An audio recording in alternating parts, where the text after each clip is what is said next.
जिसे महासुख स्वरूप कहते हैं, स्वर्ग लोक यहां से बहुत ऊपर की है और है, उसमें केवल सिद्ध पुरुष ही जा सकता है या कोई देवता, उसे ऊर्ध्वक कहते हैं।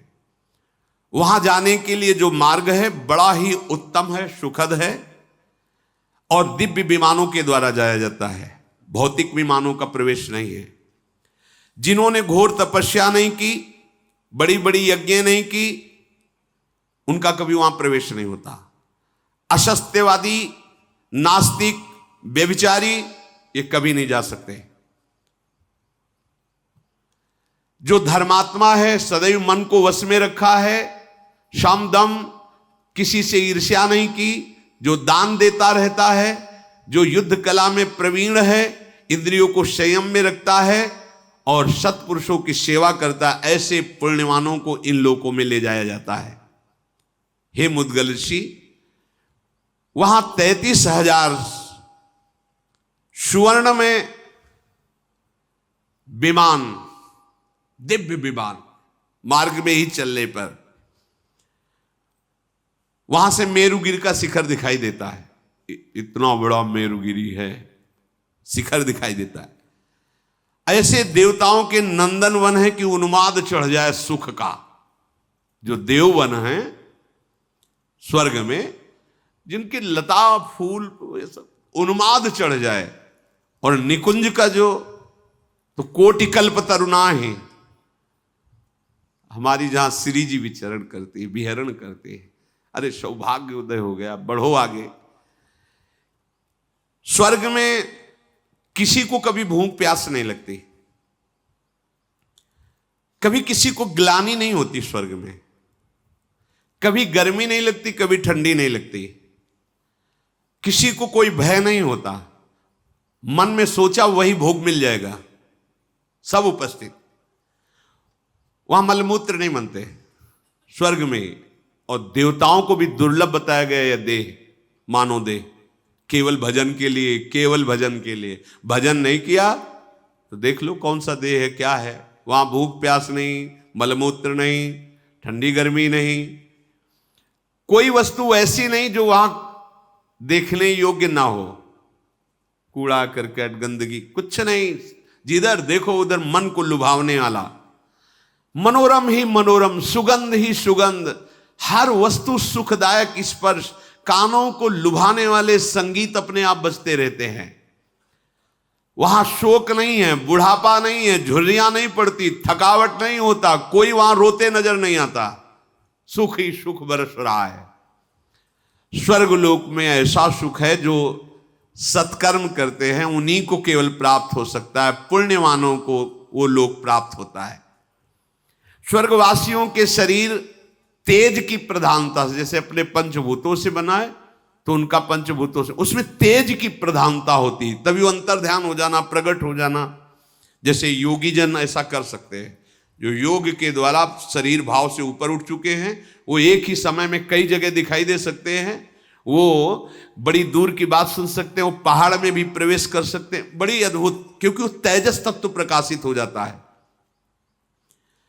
वो माता पिता के रजवीर से पैदा नहीं होते, वहां का जो शरीर है वो रजवीर से बना हुआ नहीं है। कभी वहां के लोक में पसीना नहीं आता किसी को, दुर्गंध तो वहां नाम मात्र की, कहीं पूरे लोक में नहीं है। कहीं कोई मलमूत्र ही त्याग नहीं करता क्योंकि बनता ही नहीं है। वहां कोई कपड़ा कभी मैला नहीं होता है। वहां की फूल की माला किसी की कभी कुम्हलाती नहीं, फूल कुम्हलाते ही नहीं है। और ये नासवान की बात हो रही है, और निकुंज की बात, वो तो चिदानंद में धाम, इसका भी नाश होता है जिसका वर्णन सुन रहे हो।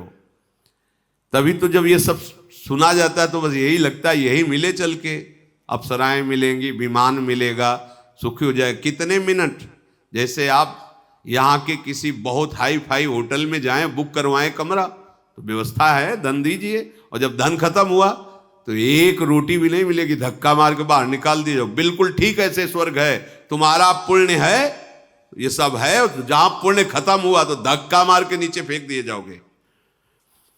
वहां निरंतर सुख ही सुख है, मनोरम ही मनोरम है, सब विमानों पे बैठे हर्षित हुए, नाचते गाते, विभिन्न प्रकार के भोग भोगते। यही सुन के तो सब लुभायमान हो जाते हैं। जो स्वर्ग पर पहुंच जाते हैं वो बड़ा सुख में जीवन व्यतीत करते हैं। वहां कभी थकावट नहीं होती, वहां भोग के बाद भी थकावट नहीं है, नया उत्साह, नया बल, ऐसी। वहां मात्सर्य नहीं है। देवताओं के लोकों के ऊपर और भी लोक है जो इनसे भी दिव्य हैं। इन सब के ऊपर ब्रह्मा जी का लोक है जो महातेज से युक्त है। वहां पवित्र ऋषि मुनियों का प्रवेश होता है। वहां पुण्य दान पुण्य करने वालों, वहां तो ऋषि मुनियों का प्रवेश होता है। बड़े ऋभु नाम के देवता वहां विराजमान रहते हैं, जिनकी आराधना स्वर्ग में विराजमान देवता भी करते हैं। वो देवताओं को जैसे जीवन आहुतियों से चलता है, ऐसे उनका नहीं चलता। वो केवल अमृत पान करके, वहां कोई स्वाहा की जरूरत, वो अमृत से युक्त रहते हैं। ब्रह्मलोक में जो रहते हैं उनके सुख की लालसा देवलोक के भी करते हैं। ऐसा सुख ब्रह्मलोक में है। वहां परिवर्तन नहीं होता, एक शरीर रहता है, जैसे एक स्थिति रहती है। ब्रह्मलोक में जरा मृत्यु का अभाव रहता है। ब्रह्मलोक में ऐसा नहीं कि जन्म हुआ मरण हुआ, ऐसा नहीं। वहां हर्ष शोक नहीं रहता, वहां सुख ही सुख रहता है। कोई विकार नहीं रहता ब्रह्मलोक में। न राग, न द्वेष, न दुख, न द्वंद्व। एक तरह से यह समझ लो कि परम गति को छोड़कर और सब कुछ वहां है ब्रह्मलोक में। ऐसा सुख है जो तुम सोच भी नहीं सकते। मुद्गल सिंह का हो गया, आपने बता दिया गुण। अब जरा दोष बताइए, क्या दोष है? तो दोष भी सुन लीजिए महर्षि। आपने जो सत्कर्म किया है बस उतना ही भोग आप भोग सकते हैं। इसके बाद तत्काल वहां से हटा दिए जाएंगे आप, कि भाई 1 महीने से रह रहे हैं होटल में, इतना पैसा दिया है, अब आज की रात्रि तो काट लेने दो, तो फुटपाथ में काटना पड़ेगा। पैसा है तो और रुक जाइए, नहीं है तो नहीं। पुण्य है तो है। इसके बाद जो तुम्हें प्यार कर रहे थे, दुलार कर रहे थे, विमान मिला था, यश गान मिला, सब धूल दूसरे धक्का मार के बाहर कर दिए जाओगे स्वर्ग से, फिर नीचे गिरोगे आके। अच्छा, वहां कोई तुम पुण्य या नया कर्म कर नहीं सकते। जो पुण्य करके गए उतने केवल भोग मिलेगा।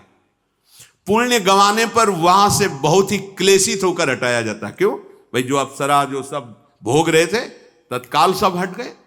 अब उसमें आसक्त है, उसे धक्का मार के बाहर किया जा रहा है। कितना दुख है। स्वर्ग में सबसे बड़ा दोष मुझे ये जान पड़ता है कि जहां पुण्य खत्म हुआ तो उसका बहुत बुरी तरह पतन होता है। यही बुरी तरह पतन, कि एक बढ़िया सुख साम्राज्य और 1 मिनट में सबसे रहित, खत्म तुम्हारे पुण्य। जिन भोगों में लगा हुआ था, जिनको अपना मान रहा था, उनसे धक्का मार के दूर करके भगा दिया जाता है। स्वर्ग में जो लोग नीचे की तरफ गिरते हैं वो भारी जलन असंतोष से युक्त हो जाते हैं, क्योंकि वो सब सुख छिन गया।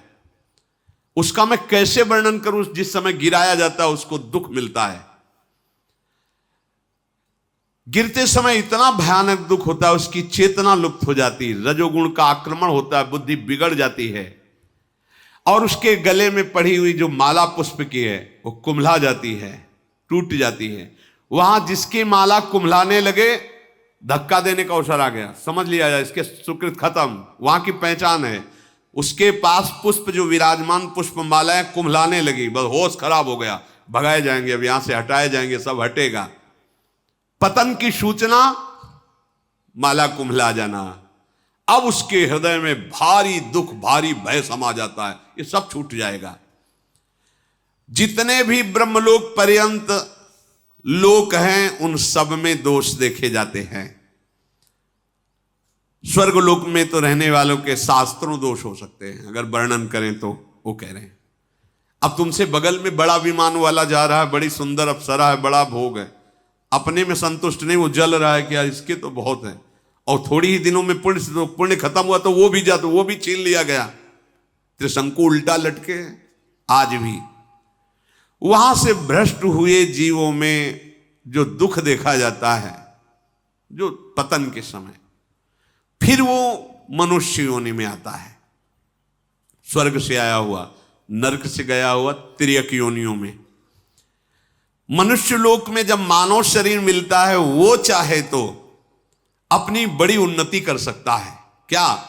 इन सब लोगों को लांग करके भगवान के धाम को। पर यहां मत वाला, उसको लोक परलोक की पड़ी, उसको अभी वर्तमान के भोग। ये माया है, एक एक क्षण तुम्हारा बड़ा कीमती है। देवता तरसते कि मुझे मनुष्य बना दिया जाए, तो ऐसा पुण्य करेंगे, ऐसा दान करेंगे, ऐसा भजन करेंगे, ऐसे आचरण करेंगे कि भगवान को रिझा लेंगे। और भगवान के लोक में जाने के बाद फिर आना नहीं होता। यद गत्वा न निवर्तन्ते तद धाम परमम मम। एक ही जगह है जहां भगवान के धाम के जहां प्रवेश हुआ, फिर आना जाना मिट गया। नहीं, ब्रह्मलोक तक ये चलता रहता है आना जाना।